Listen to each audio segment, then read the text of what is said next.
What happens when a group of paranormal investigators start a conversation?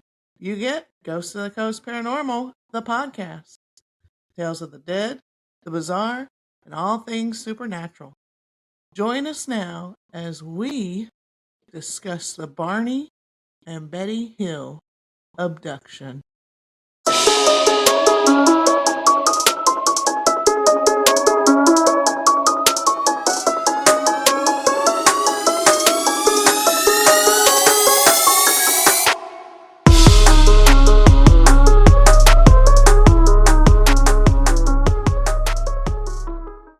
Hi, and welcome back to Ghost of the Coast Paranormal, the podcast. I'm Erin. Linnea. I'm Deborah. And today we are talking all about some alien abductions. Whoop whoop. We're going there. Finally. I'm surprised we waited this long. I know, finally. This might open up a whole new hall of doors for us. Don't we already have plenty of doors and holes open? What's a We few should more, go right? look for UFOs on New Year's Eve on the beach. You are? No, we should. Oh, let's do it. I don't have any plans. I'm home alone. I'm all for it. Let's do it. Did y'all have a good Christmas? I'm glad it's over. Yeah? Yeah. Yeah, I've had a bumpy couple weeks. Yeah. I'm glad it's over too. It was fun. We went to my parents' house. But yeah, I'm glad it's over. It was a fun time. We had I ate my weight in oysters and crab legs. Good for you. Yeah, they were pretty good. And then they always do steak too because some of my family is weird and don't eat oysters or crab legs. I mean, don't eat seafood. Linnea, she's calling you weird. I know. I didn't eat much at all over the break because we did the Festival of Fish and I don't eat seafood. Can't believe it. But we did have steak too, so that was good. But Well, I got my belly full of dressing and cranberry sauce. I was happy. there you go. I can't get behind cranberry sauce. I love it. I just can't. The one that comes in the can is the one I like. I don't like that homemade Just stuff. the jellied one or the one that has the whole cranberries in it? No. Just the jellied one. No, just the jellied one. I have a Thanksgiving recipe for you then. Cool. See, I just can't get behind the cranberry sauce. I just don't like the bitterness of it. It's like a sweet tart. For you, maybe. But not for me. So when this episode comes out, it is New Year's Day. So Happy New Year, everyone that's listening. Happy New Year. 2024. I'm here for it. Lord, I hope 2024 is better for everybody than what 2023 has been. I tell you, 2023, personal, Ghost of the Coast has been great. But, oh yeah, absolutely. But personal, it's been a hell of a year. One for the books. Yeah.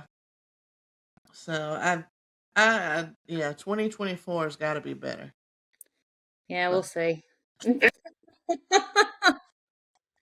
I feel like this is a conversation said every single year. It's gonna be a hell of a year. I don't know. It gets better. It just gets different. It just changes.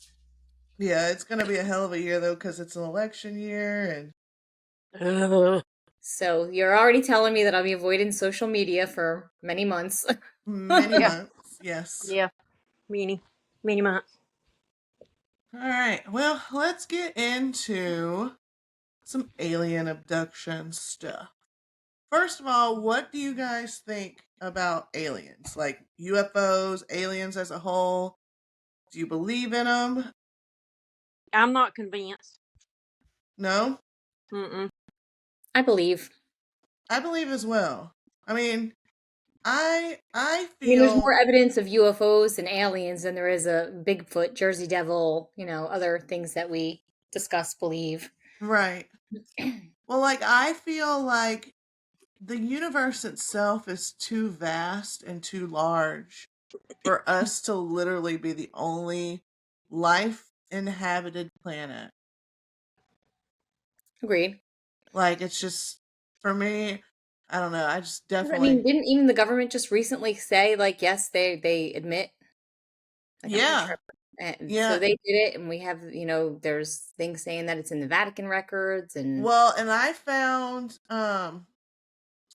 found while doing some research, I actually found a let me see if I can try and find it.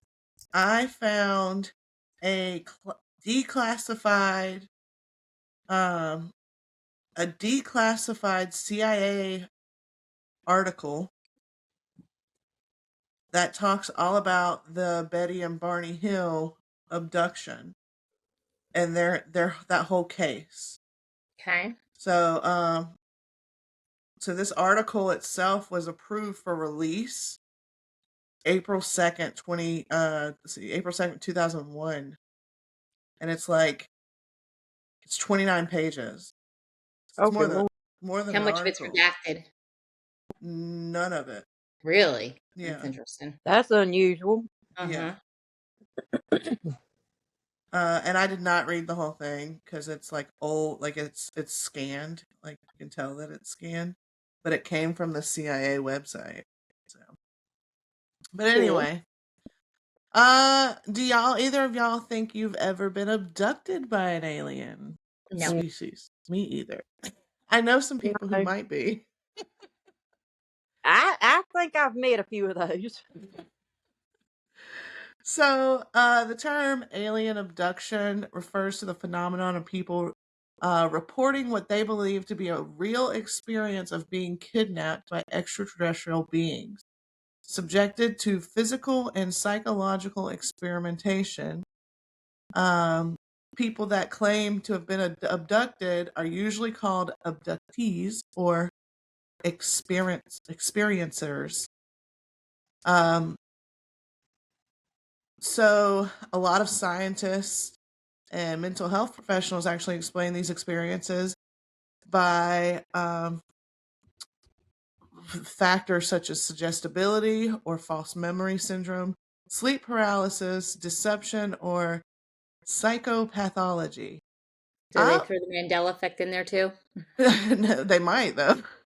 Uh, See, if in fact it is alien abductions is a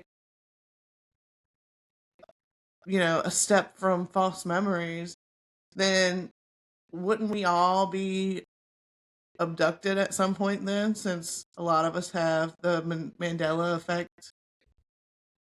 Well, I was going more along the lines of, I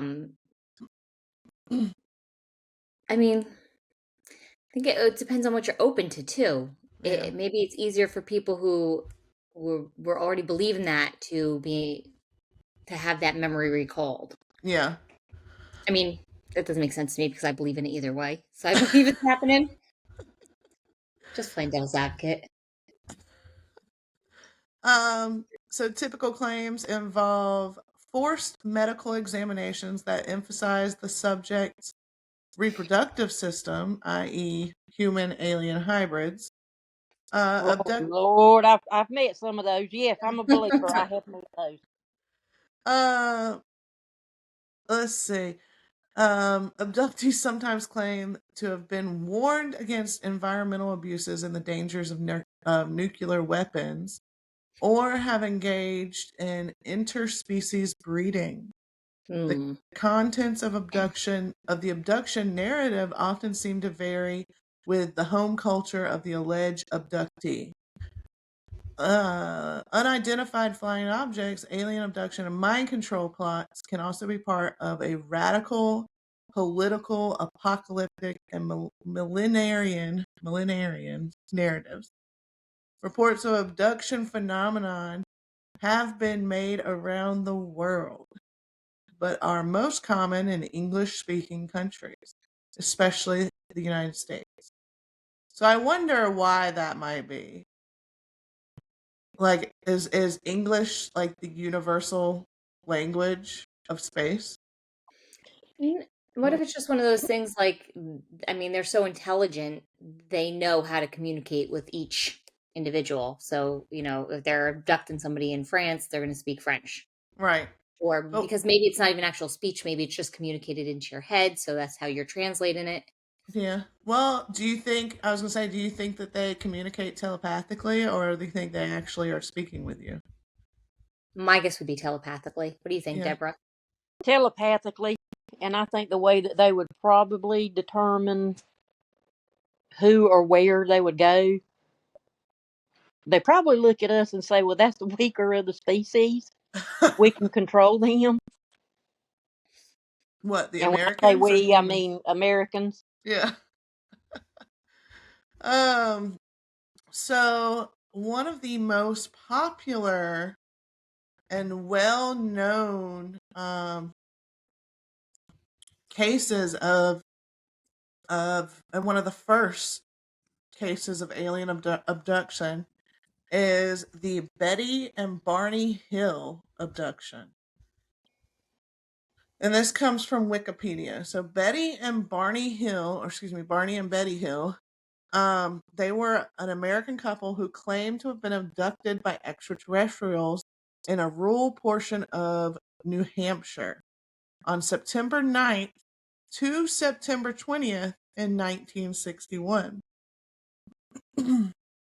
The incident became called the Hill Abduction and the Zeta Reticuli incident, because two ufologists connected the star map shown to Betty with the Zeta Reticuli system. Their story was adapted into a best-selling book in 1966, The Interrupted Journey, and in 1975, and in the 1975 television film, The UFO Incident. So have either of y'all heard of this couple? Yes. No. No. All right. Actually, just recently though, one of my podcasts that I like did them in October. Oh yeah. Shout out. So here's a little bit of the background for the Hills. The Hills lived in Portsmouth, New Hampshire. Barney was employed by the United States Postal Service, while Betty was a social worker. Active in the local Unitarian congregation, the Hills were also members of the NAACP and community leaders. Barney sat on the local board of the United States Commission on Civil Rights. They were an interracial couple at the time, when it was particularly uncommon in the United States. I just watched the Shock Doc episode on this also. Yeah. I mean, it's pretty interesting. Have you heard the audio files, too, from one of the hypnosis sessions? The what? The audio files from their hypnosis. Yeah, yeah. And we'll wait until you get further into it to kind of go. But that's part of the reason I, believe them. Yeah, for sure. All right. So, according to reports given by the Hills, the alleged UFO sighting happened about 10:30 p.m. on September 19th in 1961. They were driving back to their home in Portsmouth from vacation in Niagara Falls in Montreal. Just south of Lancaster, New Hampshire, Betty claimed to have observed a bright point of light in the sky that moved from below the moon and the planet Jupiter upward to the west of the moon. While Barney navigated US Route 3, Betty reasoned that she was observing a fallen star, only it moved upward. Because it moved erratically and grew bigger and brighter, Betty urged Barney to stop the car for a closer look, as well as to walk their dog. Barney stopped at the scenic picnic area just south of Twin Mountain. Betty, looking through the binoculars, observed an odd-shaped craft flashing multicolored lights traveling across the face of the moon. Because her sister had several years earlier said she had seen a flying saucer, Betty thought it might be what she was observing. So that's interesting right there, first of all. Mm-hmm. Yeah.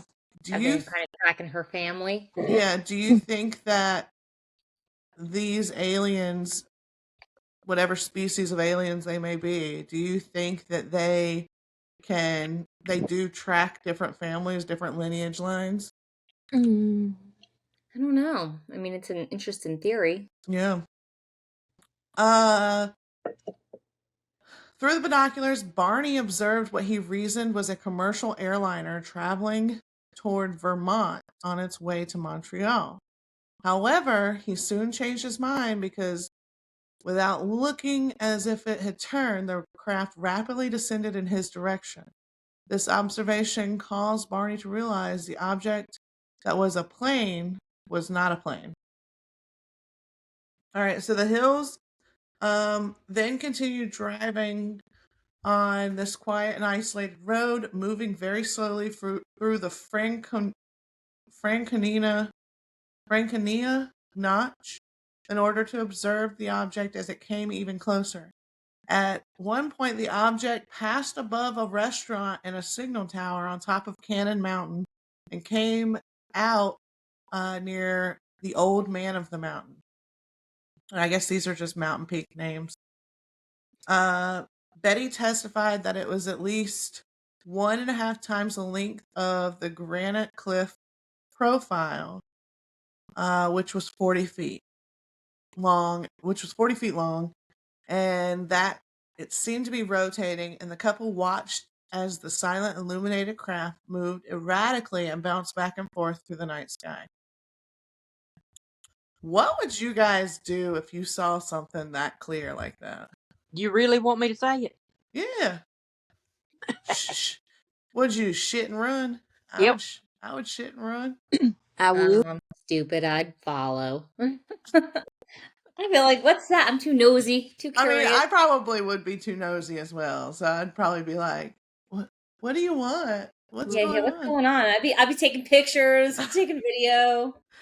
Live long and prosper, dude. About 1 mile south of Indian Head, they said that the object rapidly descended toward their vehicle, causing Barney to stop in the middle of the highway. This is the huge silent craft hovered about 80 to 100 feet above the hills, and filled the entire field with a view, and filled the entire field of view in the windshield. So it sounds like it was like right in front of them. It reminded Barney of a huge pancake. Carrying his pistol in his pocket, he stepped away from the vehicle and moved closer to the object. Using the binoculars, Barney claimed to have seen 8 to 11 humanoid figures who were peering out of the craft's window, seeming to look at him. In unison, all but one figure moved to what appeared to be a panel in the rear wall of the hallway that encircled the first portion of the craft. The one remaining figure continued to look at Barney and communicated a message telling him to stay where you are and keep looking. Barney had a recollection of observing the humanoid forms wearing glossy black uniforms and black caps. Red lights on what appeared to be the batwing fins began to telescope out of the sides of the craft, and a long structure descended from the bottom of the craft. The silent craft approached to what Barney estimated was within 50 to 80 feet overhead and 300 feet away from him. And then on October 21st, 1961, Barney reported to the National Investigations Committee of Aerial Phenomena that the beings were somehow not human. So at this point, they have just seen these creatures. They haven't. What year was this again? 61. Okay. 1961. You know, as hard as it would be today in 2020, the end of 2023, to tell somebody I saw a UFO or I saw another life form that wasn't from planet Earth, the way people would look at you now, imagine how hard it had to be back then. Well, that's why he was dead set against. He did not want to tell anybody I mean, he Yeah. was a very, very smart man, Yeah. and he actually wanted to go to college, but because of his race, he had issues there. Right. And being his status in the community, he didn't want to tell anybody because he was worried about being ridiculed or his character being attacked. So that's one of the reasons, Understandably so. right? Right. That's one of the reasons that I really believe. Like, why would you put yourself under the scrutiny? Yeah. Absolutely. I mean, but she actually became a big like advocate for, like, later on down the road, she became a big advocate for abductees and Right. Well, she for was the all for. She started making calls right away. oh yeah. So that leads us into our next point.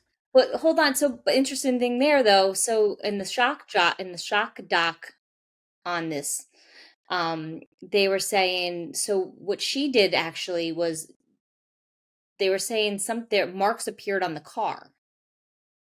Is that Yes. something you go? So the Yeah. marks appeared on the car, and actually calls her mother because one of their neighbors is like a scientist or something, and Yes. he actually tells them to go get a compass and bring the compass out to the car because it's not going to detect, aliens, but it's going to detect electromagnetic differences. Right. Right. Yeah. So I mean, she did look at it scientifically. She wasn't like, hey, let's just go call the Star News or whatever. right. Right. Yeah. So remember, it was 10:30 at night. They were on their way home. So when they started seeing this thing, and so then some time had passed, and I think I read that the drive from where the entire drive, uh or how much time they had left, should have been like 4 hours left to get home. So it was 10:30 at night. So they should have arrived home at what, 2:30? Mm-hmm. So they did not arrive home until dawn the next day. So the Hills stated that they had some odd sensations and impulses that they could not explain. Betty insisted their luggage be kept near the back door rather than in the main part of the house. Their watches wouldn't work. Barney said that the leather strap of the binoculars was torn.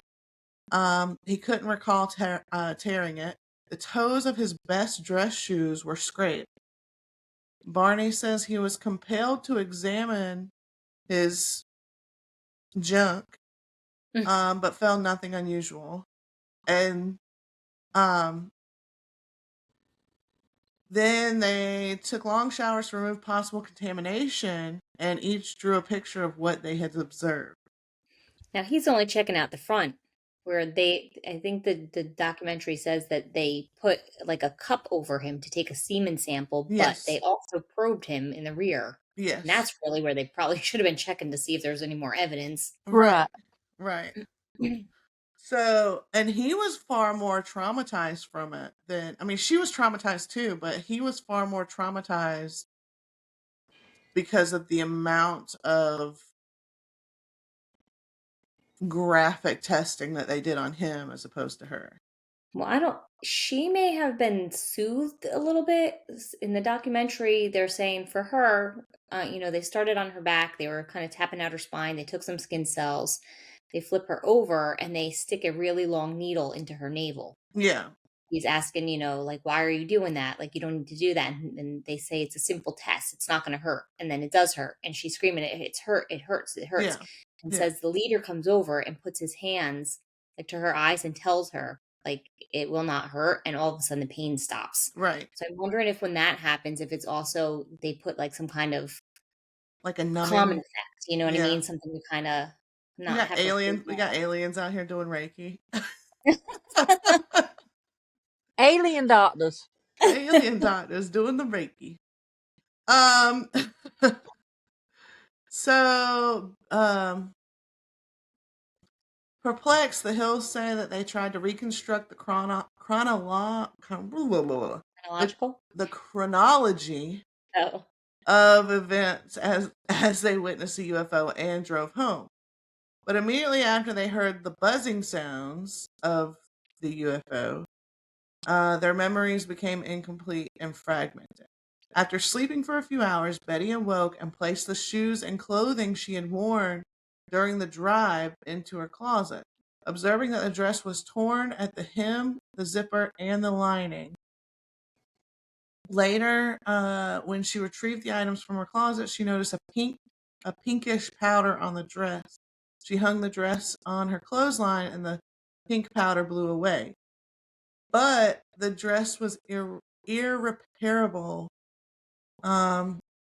She threw it away, but then changed her mind, retrieved the dress, hung it in the closet. Over the years, 5 laboratories had conducted chemical and forensics analyses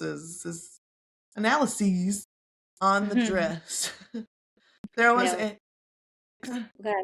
there were shiny and concentric circles on the car's trunk that had not been there the previous day. Betty and Barney experimented with a compass, noting that when they moved the compass close to the spots, the needle would spin around really, really quick. And when they moved it a few inches away, it would drop down. So real quick, one of the things back to the dress, and because I don't know the time difference from the documentary to what information's on here. So yes, they were testing the dress, but they were testing the outside of the dress. Then one Yeah. of the labs figured out that the dress actually had an interior liner Yeah. that would have stopped stuff coming through to the outside of the dress. And when they flipped in the dress and started doing the test on that, they actually did find, which lined up with her story, there was body fluid in the area where they would have stuck the needle in her navel.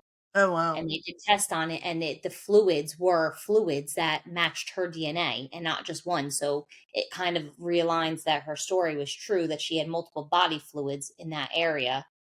You know, 'cause she would have put the dress back on, and of course there would have been some leakage or whatever. Right.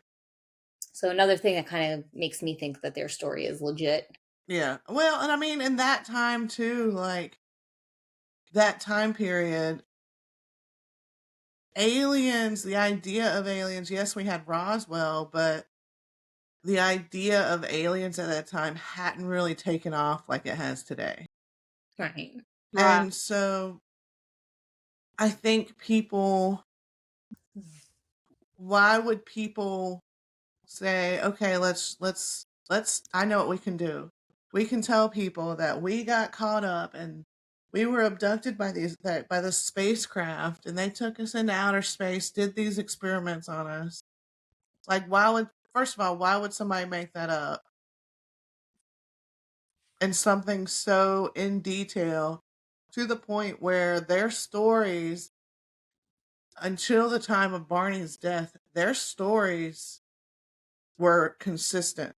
Every time they told them, it was consistent. I mean, even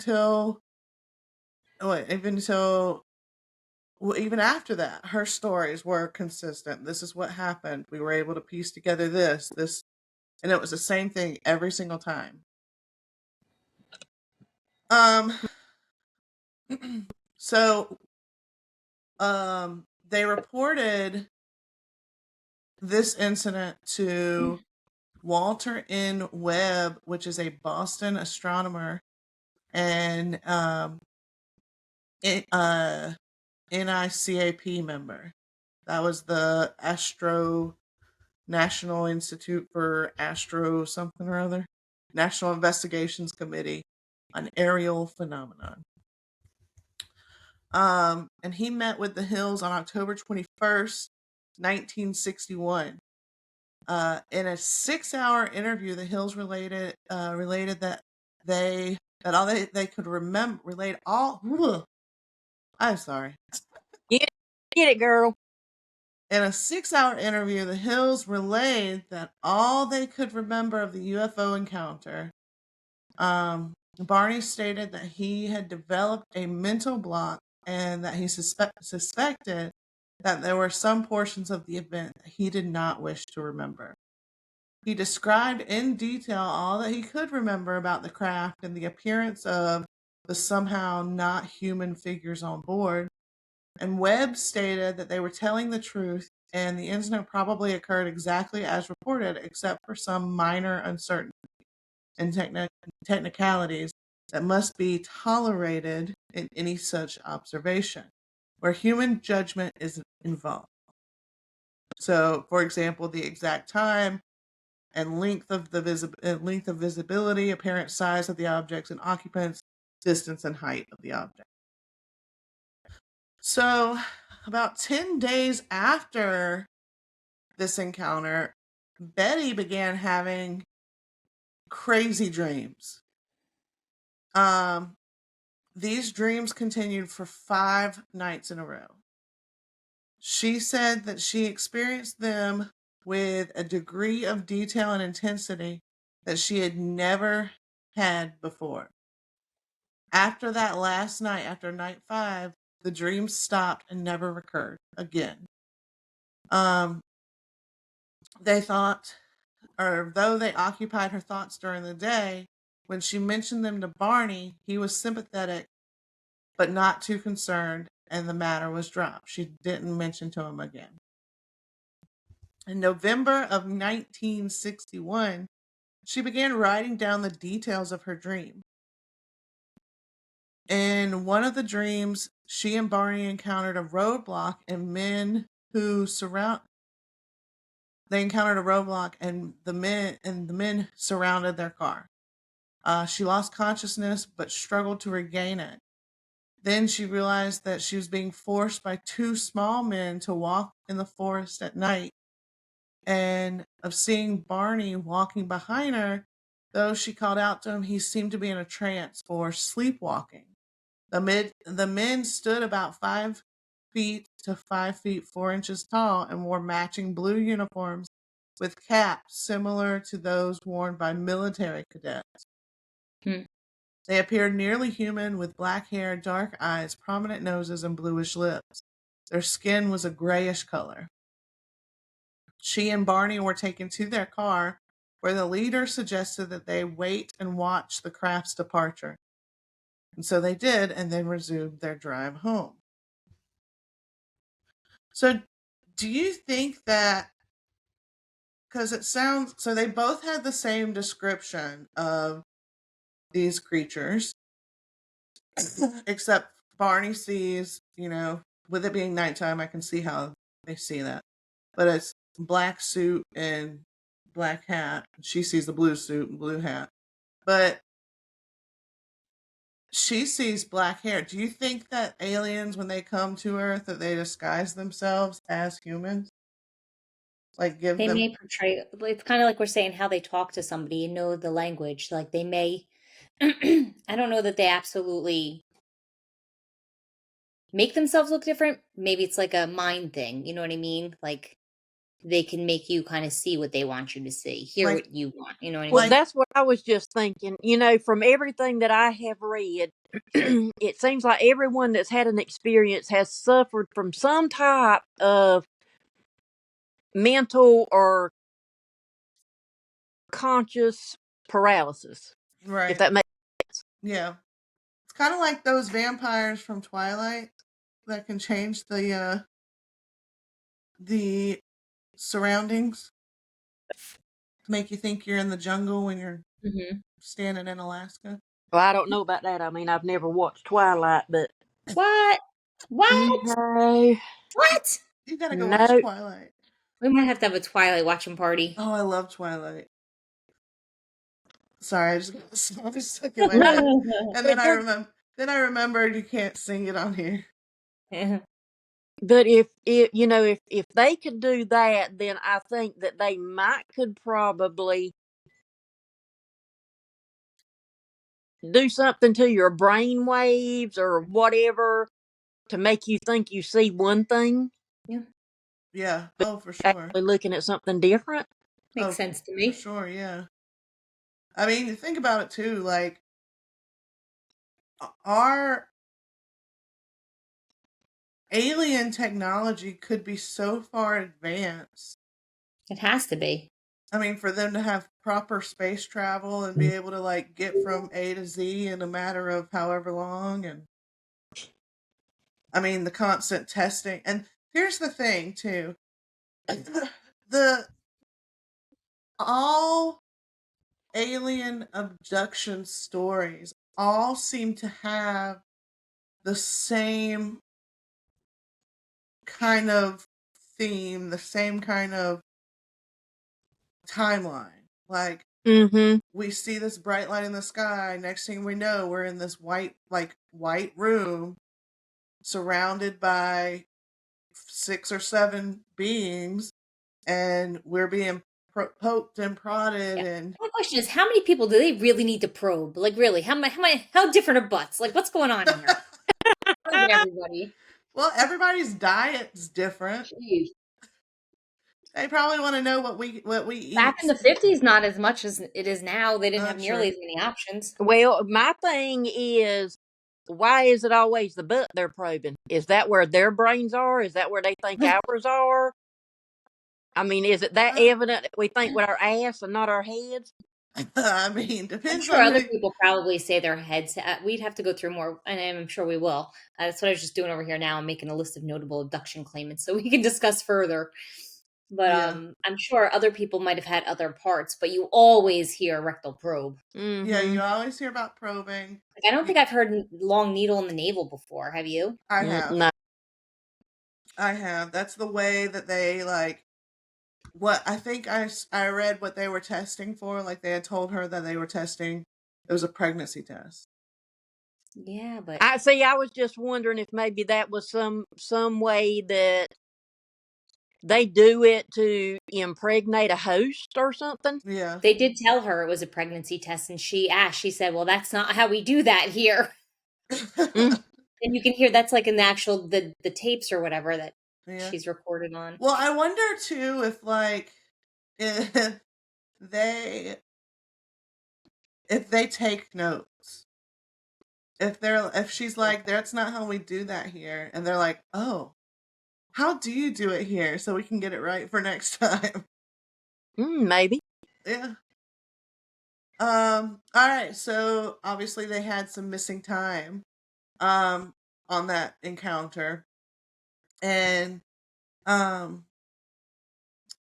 after reading Webb's initial report, a guy named Jackson and a guy named Holman had a lot of questions for the Hills. One of their main questions was about the length of the trip. Although the Hills had noted that they had arrived home later than anticipated, it was a 178-mile drive that should have taken about 4 hours.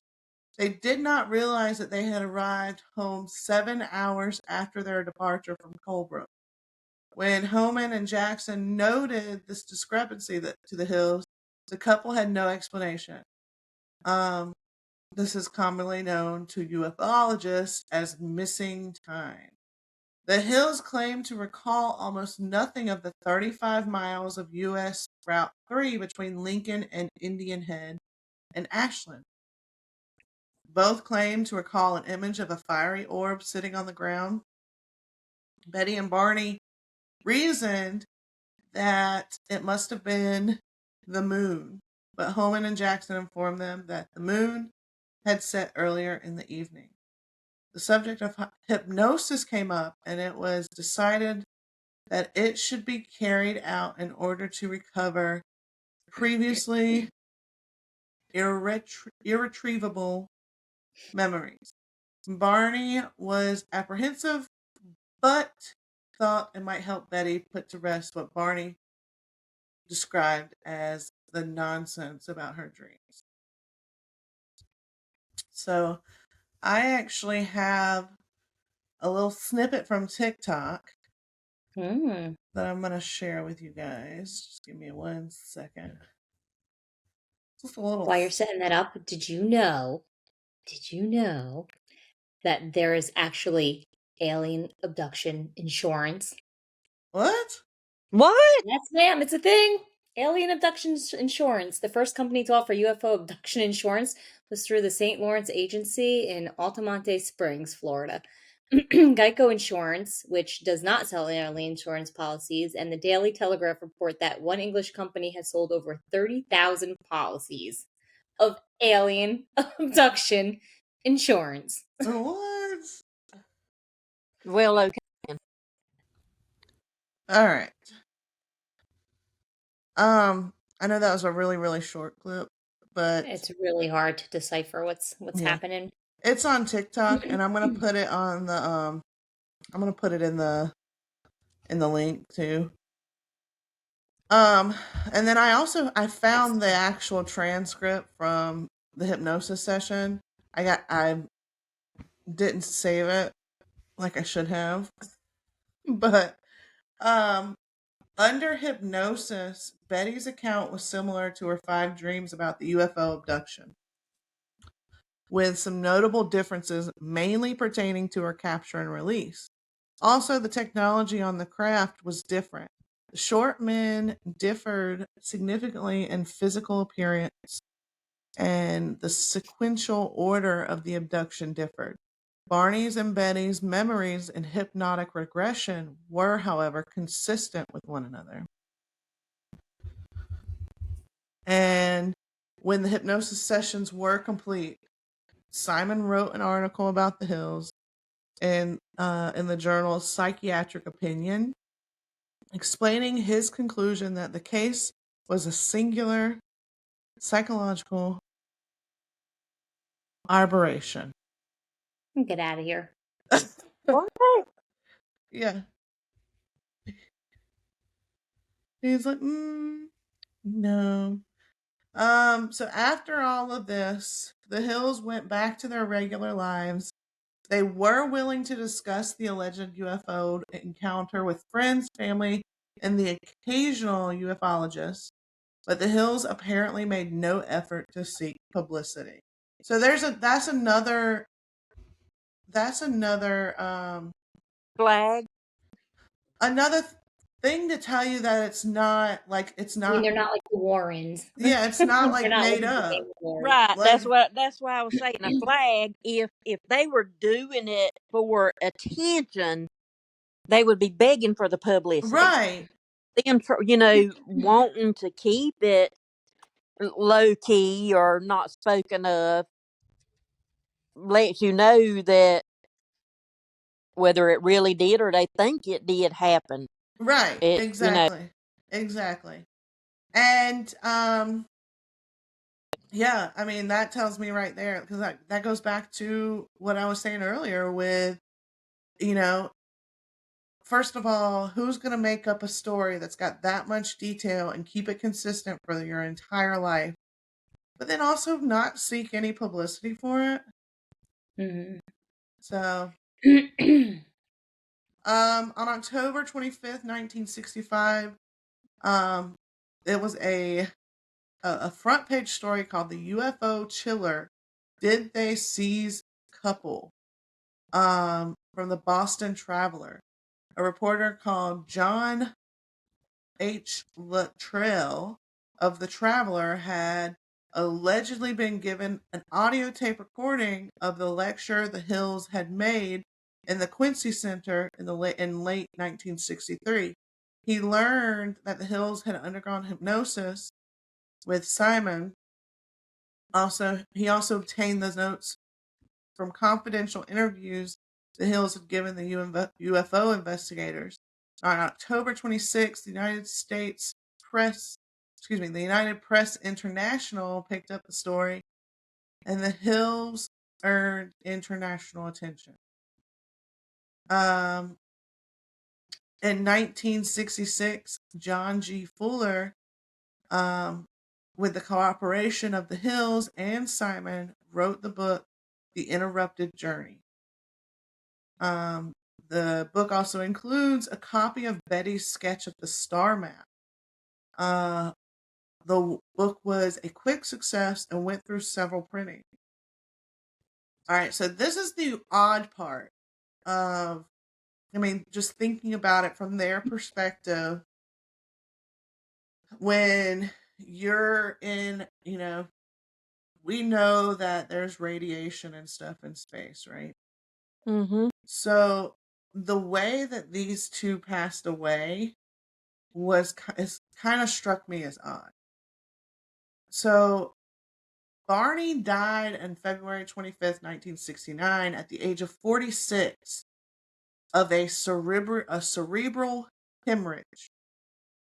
And And Betty died of cancer on October 17th of 2004 at the age of 85. So that's a little, I mean, I was wondering if his early death had something to do from the experience.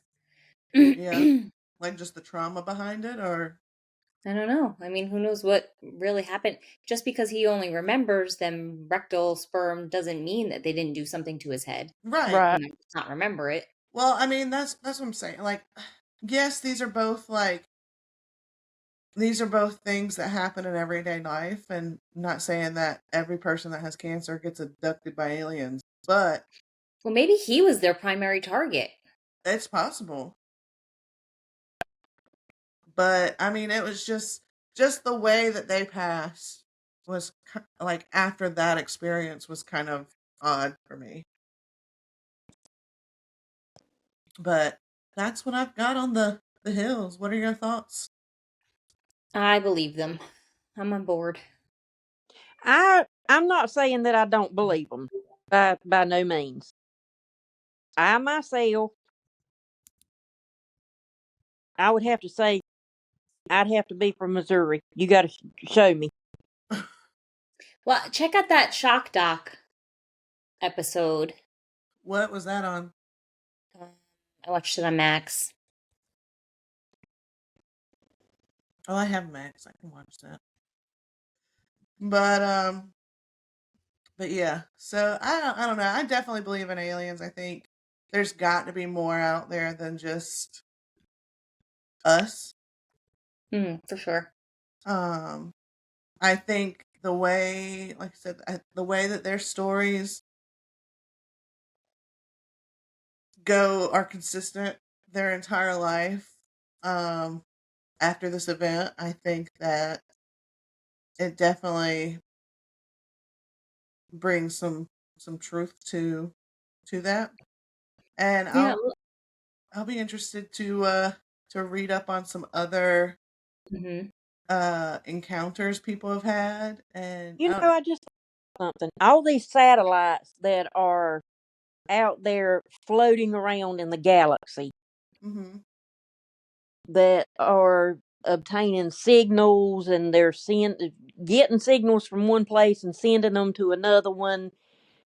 Where are they getting them from? where are they getting the signals from? Yeah. Like the signals that we received recently. What was it? A deep space signal or something like that. I mean, they gotta get them from somewhere. Right. I mean, who's sending it to us? And are we receiving it accidentally? Oh, I'm sure we've received so much more than we know about. Yeah, right? There's a lot that's still classified that we will probably never know. Never, ever know. But Better question is how many people, politicians, whatever, are not actually people, politicians, whatever, and are replaced by these aliens. or lizard people. Listen, if they don't want us to find out what truly happened to John F. Kennedy, you know they don't want us to find out the truth about aliens. Right. Yeah, it's interesting, that's for sure. But I think I will be on a. I think I'm gonna have an alien UFO session for the next month or two. Oh Lord! And then take a little bit of a break, and then come back with it. But Wow, Christie's whooping. whoop. I was gonna say, are we gonna get there soon? Yeah, we gotta get there soon. I'm ready for that one. But we're now back on our we've made it through our Christmas creatures episodes. Now we're back on our regular rotation. It took a while, but we're back. Just a minute. Yeah. So, Lydia, it's your week next week. It is. Do you have an idea of what you will be talking about? I do. I think we're gonna do the haunting of Black Dahlia. Ooh, nice. I'm looking forward to that one. Yeah, that one's going to be very interesting. Yeah, for sure. Oh, show. They're all so interesting. That's the problem. We can just This True. Going down rabbit holes for days. One giant, like, million-hour podcast episode. Deborah, you know what you're doing on your rotation? Nope. It's a You can surprise. still do your New Orleans one. Yeah, I thought about that. That might be the one I follow up with. There you go. We got a couple of well, we heard today that we get to go back to a location and investigate Yeah. January or February. So that one will be a good one. And I don't Yeah. think Be my y'all.